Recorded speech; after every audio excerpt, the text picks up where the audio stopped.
Bandeko na ngai bakongomani, mbote na bino. Ya bino émission yango yo Agora. Agora masolo ya bwanya. Masolo oyo ekotombola ekolo Congo. Yango tosengi na bino, nyonso boya, na makanisi na bino, na batoli na bino. Po ete toyeba elongo kotombola masolo ya mboka. Na boyebi po ete Congolais nyonso toyeba o ezali ya motuya pona kopusa mboka liboso. Bozala mingi na chaîne Congo Savoir TV. Et si ko wapi tokoba kosola elongo na bondeko pe na kimia nyonso tu pambate bonya nde kozala kaka na rendez-vous. Mesdames et messieurs, nous vous saluons et vous disons bienvenue dans ce nouveau numéro d'Agora, Masolo ya Boanya, une émission que vous aimez beaucoup parce qu'il suffit juste de jeter un coup d'œil en arrière, un regard, disais-je, en arrière, bah émission précédente d'Abisso, vous avez été nombreux à participer. Aujourd'hui, dans ce nouveau numéro, nous allons parler d'un sujet aussi intéressant, les statuts de nos provinces actuellement sous la constitution du 18 février 2006, quel apport au développement local. Lorsque nous regardons notre constitution du 18 février 2006, nous avons remarqué que nos provinces, en ce qui concerne leur pouvoir, leur organisation, ont connu une certaine évolution. De manière concrète, sous la Deuxième République, nos provinces, pour la plupart, étaient des entités territoriales déconcentrées, nos provinces. Parce que le gros du pouvoir était concentré, disais-je, au niveau du pouvoir central à Kinshasa. Nos provinces n'avaient presque pas de compétences en matière politique. Mais aujourd'hui, avec l'actuelle constitution, nos provinces ont bénéficié de beaucoup de compétences en matière politique. Ce qui est au Tangi, alinéa avant-dernier, il y a article 2, il y a constitution du février 2006, donc au moins il y a répartition à compétences entre le pouvoir central et la province Nabiso. Et l'article 2, et il a précisé que la RD Congo est composée de la ville de Kinshasa et de 25 provinces dotées de la personnalité juridique. Ici, il nous convient de préciser quelque chose. La ville de Kinshasa n'est pas une province. La ville de Kinshasa n'est pas une province, mais elle a statut de province. Pourquoi? Parce que le constituant a bien dit que la République démocratique du Congo est composée de la ville de Kinshasa et de 25 provinces. Mais Kinshasa a les statuts de province.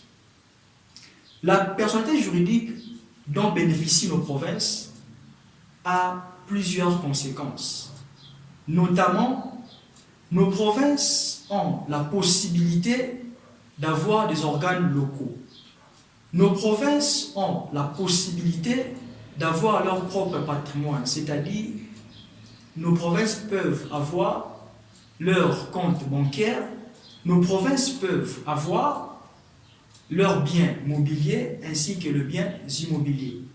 Nos provinces peuvent également avoir leurs propres établissements publics ainsi que leurs services publics provinciaux. Mais lorsque nous prenons l'article 3, on nous parle encore des entités territoriales décentralisées. Là, c'est encore un autre niveau. C'est pour dire quoi?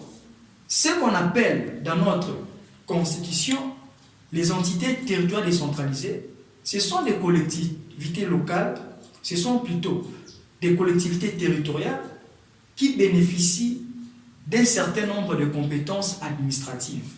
C'est ce qu'on appelle la décentralisation. Et en RD Congo, la décentralisation s'exprime en deux modes. Nous avons la décentralisation territoriale est la décentration technique ou par service. Dans la décentration territoriale, c'est là où nous avons les entités territoriales décentralisées. La ville, la commune, les secteurs et la chefferie. Mais lorsque nous parlons de la décentralisation technique ou par service, c'est là où nous avons les établissements publics, notamment l'OCC, l'Office des routes, l'OVD. Mais ici, le gros du problème, c'est quoi? Nous devons nous poser une question. On a érigé nos provinces en entités territoriales régionalisées, c'est-à-dire nos provinces ont des compétences politiques.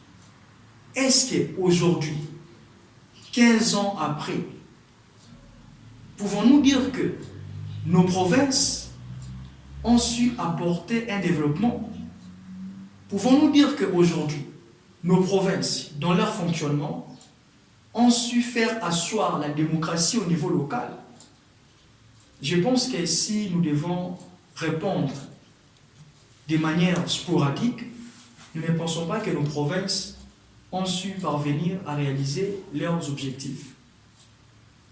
Parce que lorsque nous faisons le tour du pays, nous remarquons que la plupart de nos provinces traversent des situations de misère graves.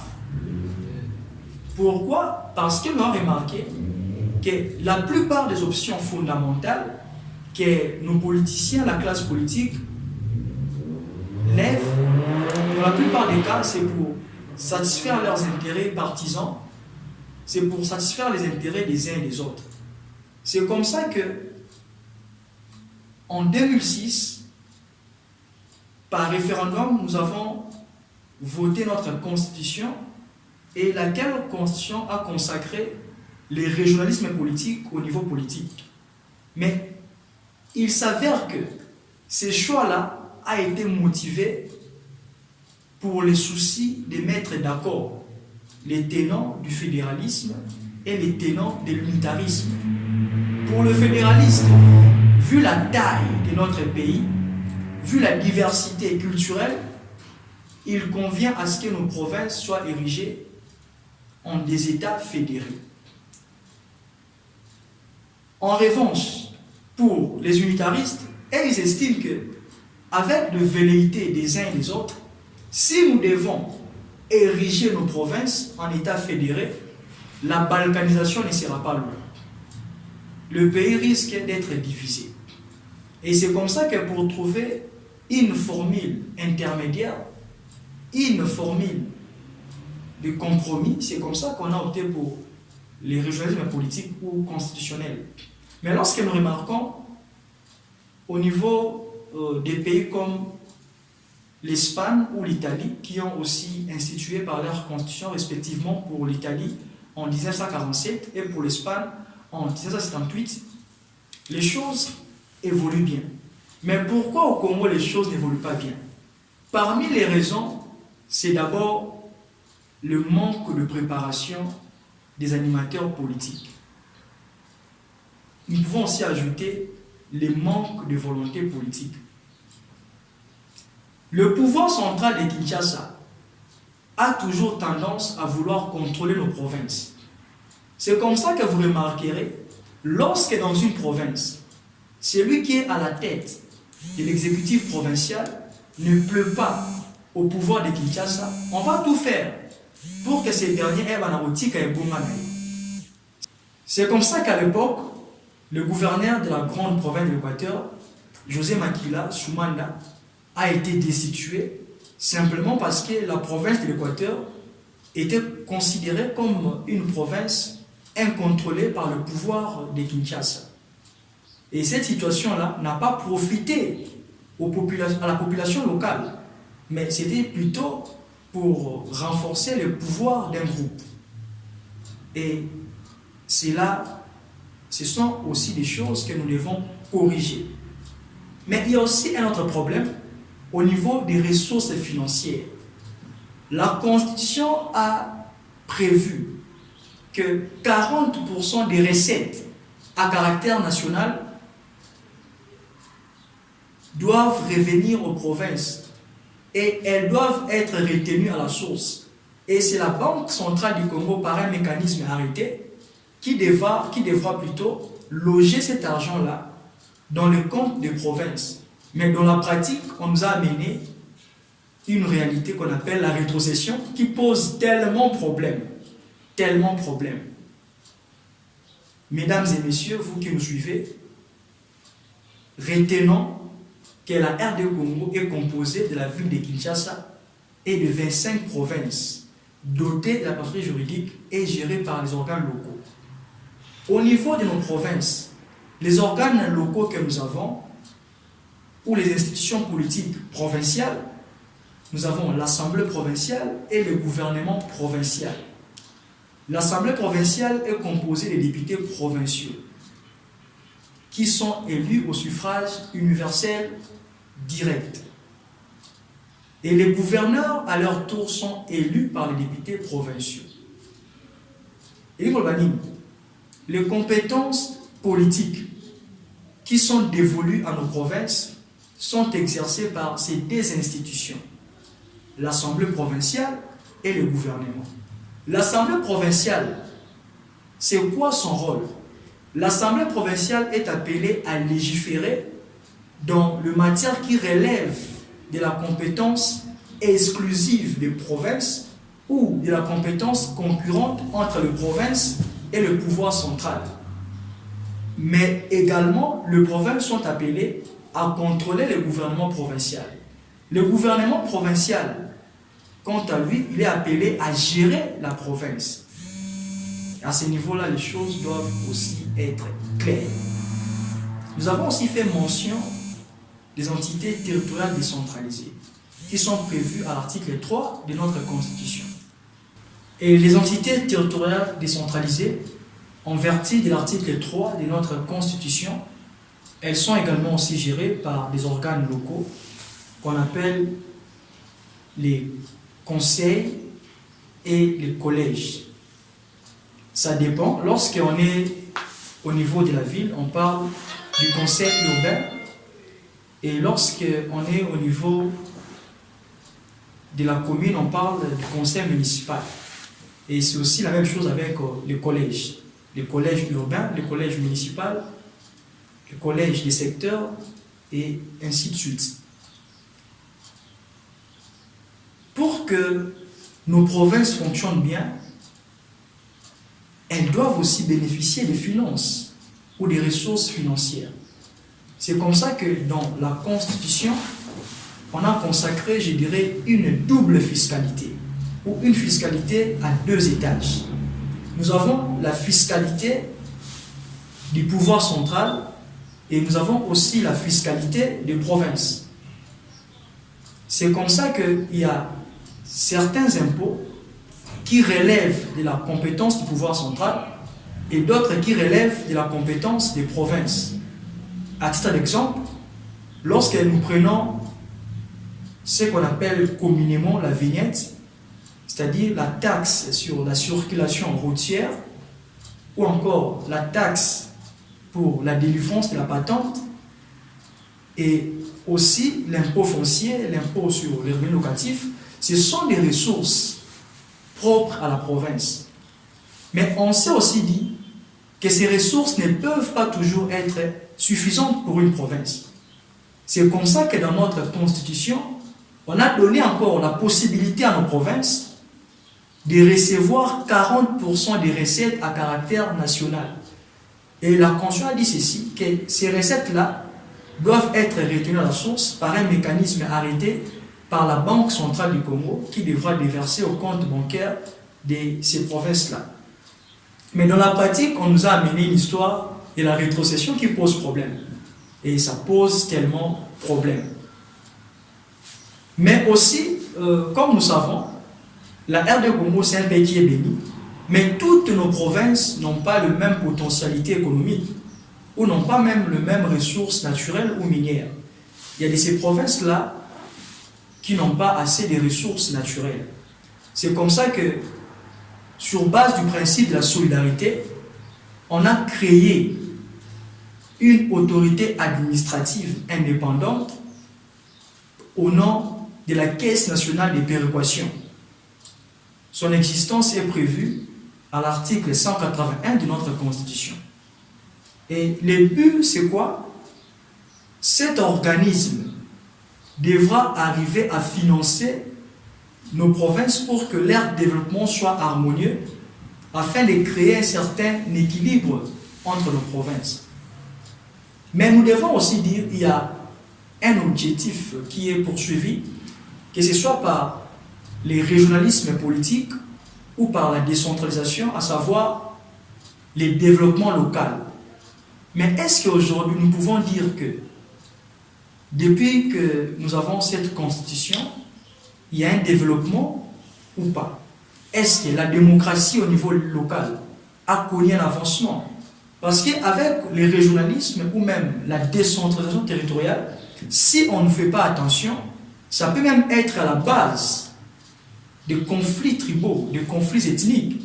C'est comme ça que vous remarquerez, dans la plupart de nos provinces, les grandes ethnies ont tendance à marcher sur les minorités. Et les minorités aussi développent une certaine frustration.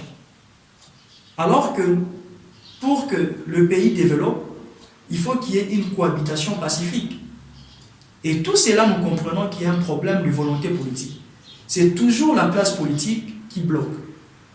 Et aujourd'hui, 15 ans après, les entités territoriales décentralisées n'ont pas toujours été mises en place.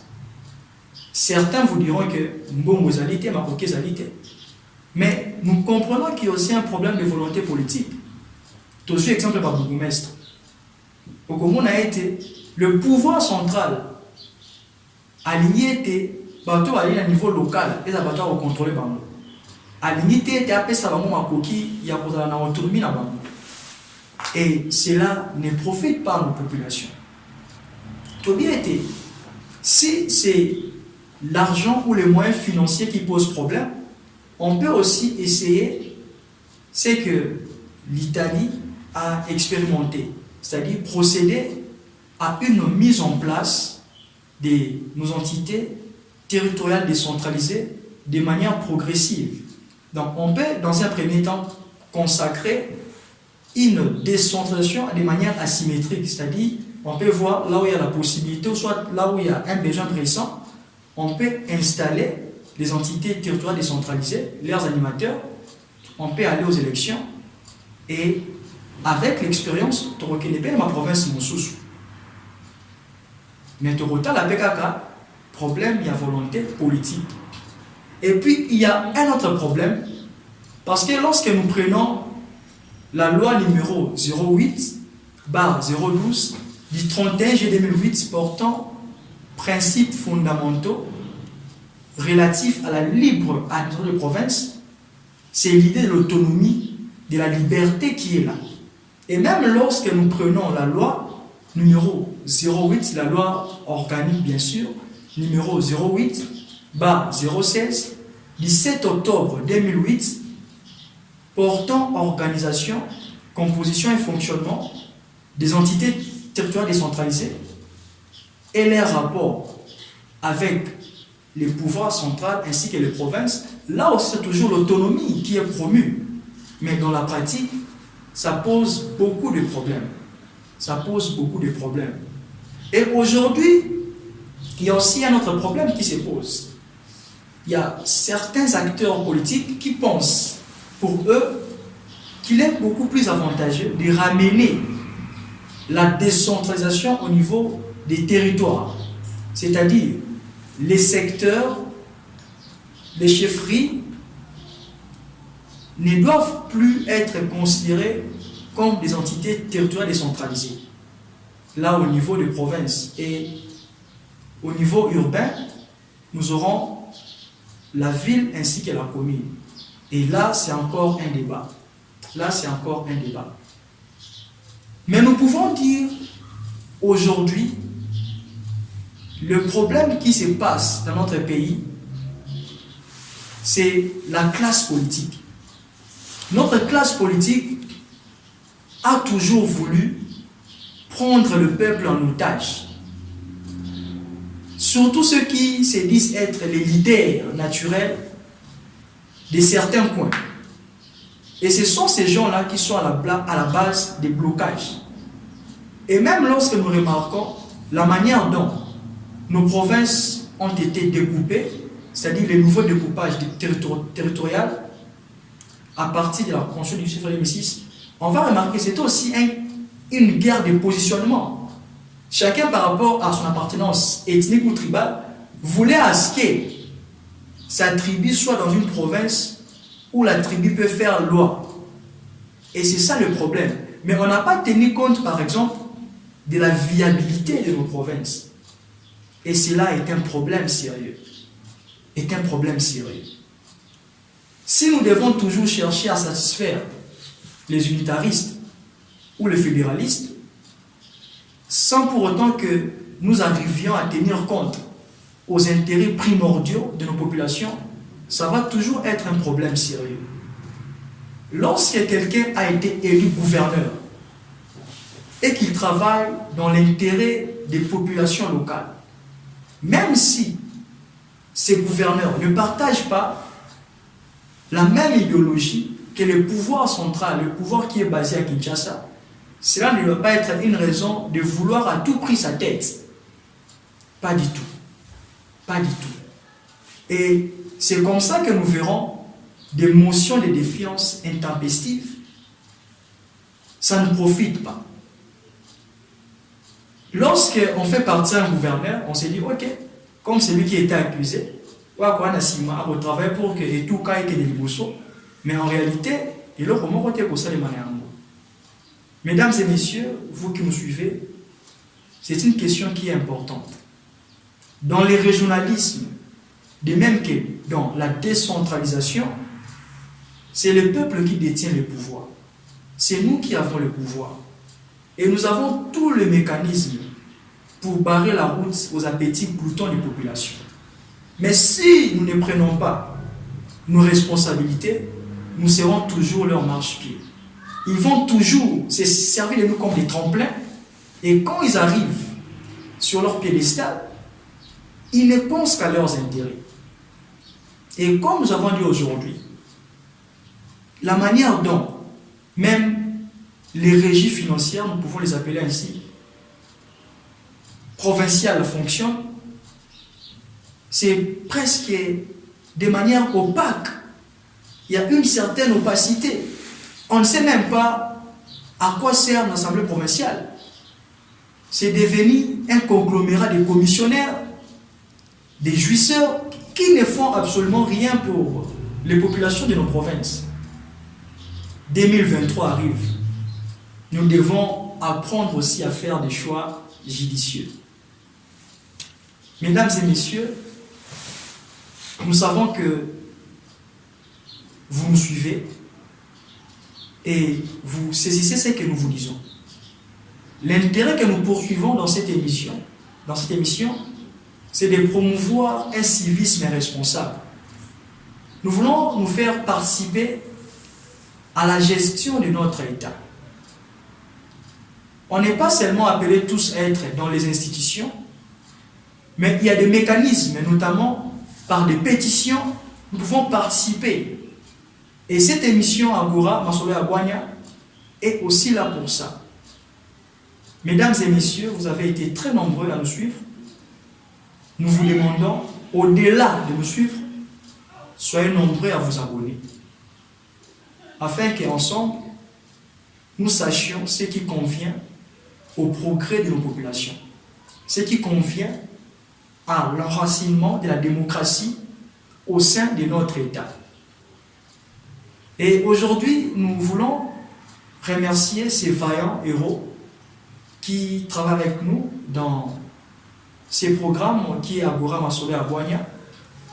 Nous pensons à Papa Dieu béni, Kadima, qui est notre réalisateur. Et nous pensons aussi à un autre soldat, le frère Boris Mukamba. Et il y a aussi quelques héros dans l'ombre qui ont voulu rester dans l'anonymat.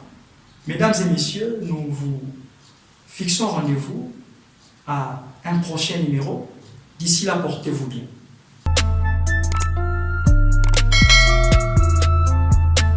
Bandeko na ngai bakongomani, mbote na bino. Ya bino émission yango yo Agora. Agora masolo ya bwanya. Masolo oyo ekotombola ekolo Congo. Yango tosengi na bino nyonso boya na makanisi na bino na batoi na bino po ete toyeba elongo kotombola masolo ya mboka na boyebi po ete Congolais nyonso toyeba oyo ezali ya motuya mpona kopusa mboka liboso. Bozala mingi na chaîne Congo Savoir TV esika wapi tokoyeba kosola elongo na bondeko pe na kimia nyonso tu pamba te bwanya nde kozala kaka na rendez-vous.